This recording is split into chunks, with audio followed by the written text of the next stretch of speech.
Hello everyone, this is Roger and I am back and we're going to get right into talking about the Dungeon Crusade Combat Chart app and what this is and all that. Let me first say this is not required to play Dungeon Crusade, okay?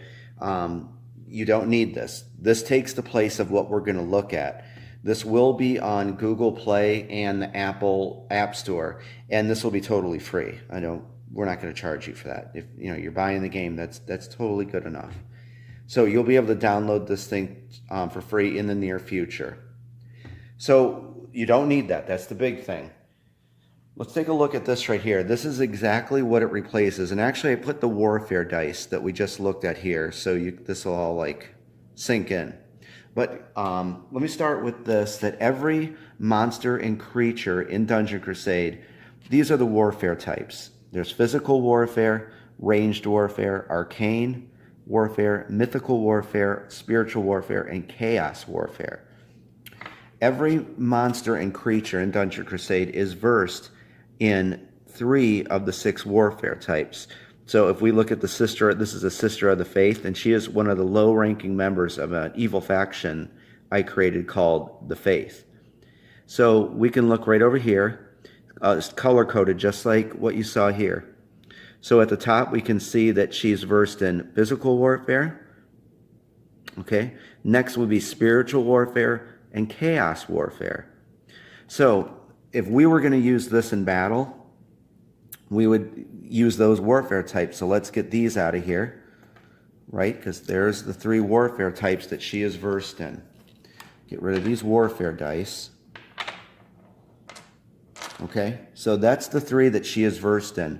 And if you've seen some of the other demos I've been doing, what you do is you turn these things over, you can shuffle them like this, or what I was doing was I was just doing this, give it a shake, and then just randomly put it on phase 1 of combat, phase 2, phase 3. It's okay if it's turned over. Then you reveal them. So judging on who was it going to be attacking, in this case, for our demo we're going to be talking about Zeke and Sir Brennis, and they're trying to recover a ruby stone ring for a villager, and they are led to believe it could be in the Well of Eternity area. So what I just said there is that you're going to be placing battle tokens, we're getting to this, on the weapons you're going to attack with, and if you have to defend in a phase, you have to put the defend token on the hero's card or the hero's body to signify they're going to be defending. If you saw some of the other videos, you'll know what I'm talking about, because you've seen that. So any kind of, all the people new to Dungeon Crusade, go watch some of the videos on combat, or you can just hang around here because we're going to be doing the same thing, in this demo. So then after here we go. So looking at physical warfare, so you see it's physical warfare, spiritual warfare, and chaos warfare. So let's just say, okay, well, for phase 1, okay, so phase 1 is going to be spiritual. Push that up to attack. We're gonna declare that Zeke here is going to attack with his oak staff. Simple, right? Okay, come back over here. We're gonna look, and once you lock a weapon in, you can't put another token on it. That's locked in for that phase of combat. So we're going to look over here at phase 2. Sir Brennis excels. He's proficient at physical warfare, and he's of course equipped with a sword. So we're going to push the attack there. Quite simply, we're going to take battle token 2, place it on his longsword. He could do 1 damage if his attack hits. And just like Zeke, he's going to use this oak staff. He can do 1 damage. Then right here on their card, you can see how proficient they are. Sir Brennis is a knight, so he's very proficient in physical warfare. So he's going to get to add a +3 to the red dice. Lastly, our heroes are out of weapons, right? We got to defend. So we're going to go over here to phase 3, chaos warfare. Quite simply, Zeke is our wizard. He doesn't have a lot of hit points, and he is not very proficient with chaos warfare. Neither is Sir Brennis, but he has more higher hit points. So we're going to take the battle token for 3, turn it over to defend, Sir Brennus is going to attack in phase 3. Then you would take the warfare dice, give them a roll. Usually I have my dice cup. And then you would line it up for what you said to see how well you did. Quite simply, see the numbers there? Those are called the warfare values. Hopefully I can get it to focus. See, like 11 and 1? A hero has to meet or exceed that warfare value to land a hit. If they do the weapon's damage that they declared, they were going to attack with. If they roll under that value, that's the damage they will take. Now, mind you, this is only a level 1, and this is a non-elite. Non-elites just have the origin stories I wrote for them. Elite champion monsters, that's a champion monster, have nasty special abilities. So, from what I just showed you, that's this, okay? So let's go over here and let's take a look at the app. And this is exactly what it does. So we're going to turn up the volume, hopefully. Yes, there's music with it. I'm going to move this light back a little bit. And hopefully you can see this. Well, I might have to get the camera in here.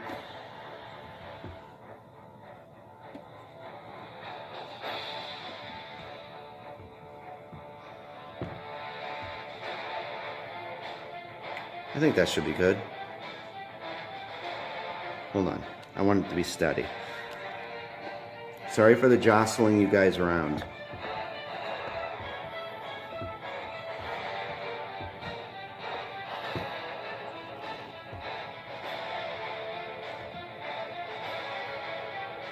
I think that should be good. Okay.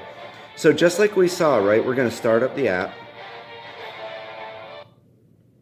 Okay, so just like what we did over there, right? If we're fighting the Sister of the Faith, you're going to use, we're going to, of course, use physical. She was versed in spiritual, and she was versed in chaos. Okay, so see how they're all flipped over? You're going to click randomize. Okay, so that's how that came up. Remember, it's always going to, that you always want... that provides the monster and the heroes with a even play field or battlefield, The computer decides, just like if you were shuffling. So just like we talked about before, let's take a look. We're going to do the same thing we just did. Remember, Sir Brennus is going to attack in the physical warfare phase. Zeke will be attacking in the spiritual warfare phase with his staff. And then Sir Brennus is going to defend in Chaos Warfare. So this coming over here, and you'll like these sound effects that Ed found. It was so perfect. I couldn't find them, but he found them. So Zeke is going to attack. So it's like a sword, like hitting. And then, whoops. And then Sir Brennus is going to attack in phase 2. And then he is going to defend in phase 3. Kind of like a sword hitting a shield. And let's say that you messed up and did something, you can always just do that. So you can always go back and change it. But once you say that's done, then you have to roll the warfare dice. So say we're gonna, we're ready for the battle, and a roll, and of course then you just put the dice right under each phase to see how you did. So that's a little bit how that works. Say you're gonna chamber battles, when you fight champion monsters, they're persistent until the heroes kill the champion monster, or the champion monster kills them, or the heroes evade out of the chamber. So if you're going to do it again, you're just going to randomize them. And you would do, of course, the same thing. When you're fighting in the dungeon, like if we were fighting this orc siege breaker here down in Tomb of St. Viticus South, let's reset. It's only turn by turn. That, it's like one turn and then the monster goes. So they're not persistent. And that is how to use the Combat Chart app. I hope you like that. And we're going to be using that extensively in our demo. And before I had to show you before we left, when we were showing off all the components, for those of you who know really a lot about the game, that I devised an exclusive game mechanic called the Patrol Route System. And I talked about this quite a bit, but we're going to see a cool demo in of the patrol route system in the big demo we're going to do this weekend for you. But I'm not going to get too much into it now, but here is the patrol route die. Hopefully, try to get it in here for you. So it has all these different footprints of like monster footprints there. There's blue, green, purple, and orange. This one turned out kind of pink, and so I'm talking to my project manager and having them darken that so it's more purple. But what the patrol route system does, and you know what I got here? I worked with a company years ago, and that's the original. That's one of the original patrol route dice. There we go, a bit of Crusade history. And there's the final one for the game. So kind of a chunkier D8, but I like that. So again, thank you, Wingo. But real quickly before we go, what I've said, and there's actually a demo. If you look on the company's YouTube channel, I did a full-blown demo of this. Ever since I was a kid until now, I wanted to have a massive open-world dungeon crawl game. And that's why I created this, to give fellow gamers and people something really innovative like they've never experienced before. So we see all these monsters in the dungeon, right? They move with unpredictable movement patterns. You will truly never know where these monsters are going to go in this dungeon because of the patrol route system. It's an exclusive mechanic I devised just for this, and I think you're really going to like how this all plays out. But to me, it gives Dungeon Crusade it's a living dungeon experience. These monsters will go all over. You'll never see the same game twice, and that means for anything that goes in this dungeon.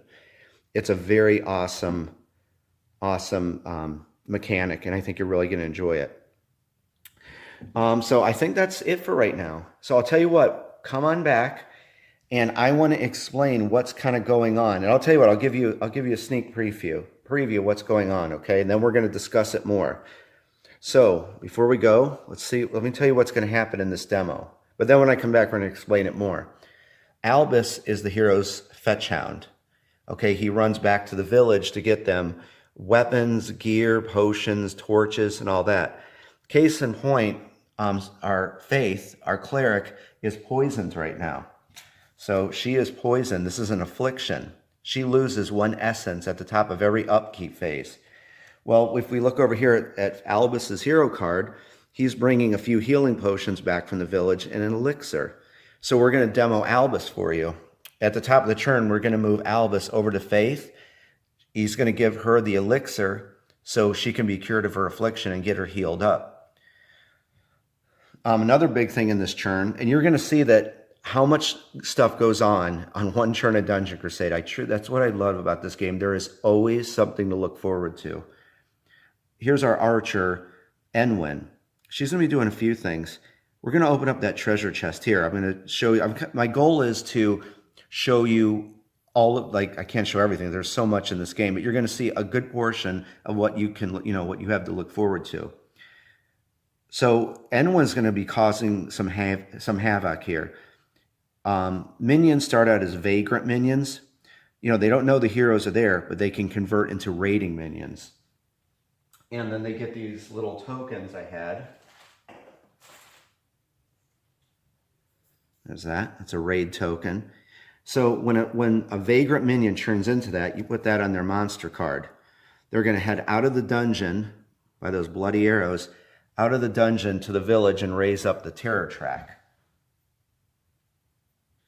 So if it ever gets too defeated, you've lost. So anyway, we're going to move Enwyn down here. When she gets here, this orc archer, that orc archer right there, and this skeletal grunt are going to see her. They're going to convert into raiding minions. She's going to use this ability she just got from the academy on the previous turn, long shot. And we're going to take a shot and try to kill the skeletal grunts. Meanwhile, both of them are going to be converting into raiding minions. And then finally, we're going to move her on there, and she's going to open up a treasure chest, and we're going to see what's going on with the treasure chest.